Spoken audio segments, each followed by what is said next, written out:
Hi friends, welcome to my channel. ఎలా ఉన్నారు friends? ఈరోజు నేను ఒక ఇంట్రెస్టింగ్ స్టోరీ చెప్పబోతున్నా.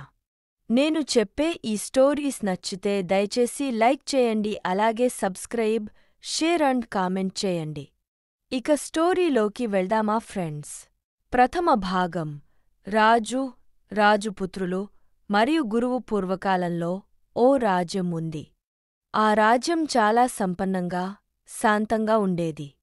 ఆ రాజ్యానికి ధర్మరాజు అనే రాజు పాలన చేస్తుండేవాడు.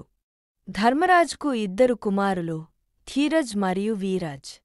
వాళ్ళు చాలా తెలివిగలవారు, కాని 2 ప్రతిస్పర్ధలు. రాజు తన కుమారులకు మంచి విద్యను అందించడానికి ఎంతో కృషి చేసేవాడు. రాజు తన కుమారుల కోసం ఒక గొప్ప గురువుని ఆహ్వానించాడు. ఆ గురువు పేరు విద్యాసాగర్. విద్యాసాగర్ మహాజ్ఞానిగా తన విద్యతో ఎన్నో శిష్యులను తీర్చాడు. రాజు అతని మీద నమ్మకముంచి తన కుమారులను అతని వద్దకు పంపించాడు. ద్వితీయ భాగం. గురువు పాఠాలు. విద్యాసాగర్ గురువు ధీరజ్ మరియు వీరజ్లను ప్రథమ పాఠం నేర్పించాడు. జ్ఞానం అంటే పుస్తకాలు చదవడం కాదు. జ్ఞానం అనేది మనం అందరికీ ఎలా సహాయం చేయగలమో అది అని చెప్పాడు. పిల్లలు దీనికి ఆశ్చర్యపోయారు. వారి దృష్టిలో జ్ఞానం అంటే పుస్తకాలు చదవడం, పరీక్షలు రాయడం. కాని గురువు వారిని జీవిత పాఠాల వైపుకు తీసుకువెళ్లాడు. గురువు వారిని గ్రామంలోకి తీసుకెళ్లి గ్రామ ప్రజలకు సహాయం చేయమని చెప్పాడు. వారు మొదట సిగ్గుగా, భయంతో అలా చేశారు. కాని సమయం గడిచే కొద్దీ వారు ప్రజల కష్టాలను అర్థం చేసుకున్నారు. అందరికీ సహాయం చేస్తూ ప్రజలు వారిని ప్రేమించారు. తృతీయ భాగం. జ్ఞానానందం. ఒకరోజు రాజు గ్రామంలోకి వచ్చినప్పుడు ప్రజలు రాజపుత్రులను పొగడారు. రాజు ఆనందపడ్డాడు, కాని ఆశ్చర్యపోయాడు. రాజపుత్రులు అంతకు ముందు ప్రతిస్పర్ధలుగా ఉండేవారు, ఇప్పుడు కలిసిపోవడం చూసి అతను ఆశ్చర్యపోయాడు. రాజు విద్యాసాగర్ గురువుని కలిశాడు. ఎలా మీరు నా కుమారులను ఈ విధంగా మార్చారు అని అడిగాడు.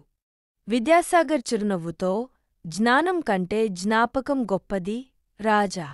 మీ కుమారులు ప్రజల కష్టాలను అర్థం చేసుకొని వారికోసం చేసిన సహాయం వారిని మారుస్తుంది అని చెప్పాడు. చతుర్థ భాగం. పరీక్ష మరియు ఫలితం.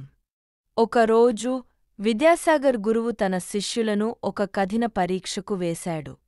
ధీరజ్ మరియు వీరజ్ తమ జ్ఞానంతో పుస్తకాలు చదవడం, సాధన చేయడం మొదలుపెట్టారు. కాని గురువు, ఈ పరీక్షకు మీరు చదివిన పుస్తకాలు ఉపకరించవు. మీరు నేర్చుకున్న జీవిత పాఠాలు మాత్రమే ఉపకరిస్తాయి అని చెప్పాడు. పరీక్ష రోజు విద్యాసాగర్ వారిని పేదరాలి ఇంటికి తీసుకువెళ్ళి ఈ బామ్మకు భోజనం చేయించండి అని చెప్పాడు. వారు బామ్మకు భోజనం చేసి ఆమె కథలు విన్నారు. బామ్మ కష్టాలు, దుఃఖాలు విన్నప్పుడు వారికి జీవిత పాఠాలు అర్థమయ్యాయి. పంచమ భాగం. ముగింపు మరియు నీతి. రాజు తన కుమారులను చూసి గర్వంగా అనిపించుకున్నాడు. వారు నిజమైన జ్ఞానం నేర్చుకున్నారు. పుస్తకాల జ్ఞానం కాకుండా జీవిత పాఠాలు నేర్చుకున్నారు అని భావించాడు. విద్యాసాగర్ గారు, జ్ఞానం కంటే జ్ఞాపకం గొప్పది. మనం చేసే మంచి పనులు, ఇతరులకు చేసే సహాయం మనకు నిజమైన జ్ఞానానందం ఇస్తాయి అని చెప్పాడు. ఈ కథ ద్వారా మనం అర్థం చేసుకోవాల్సినది ఏమిటంటే, పుస్తకాల జ్ఞానం మాత్రమే కాదు, మనం చేసే మంచి పనులు, ఇతరులకు చేసే సహాయం కూడా నిజమైన జ్ఞానం.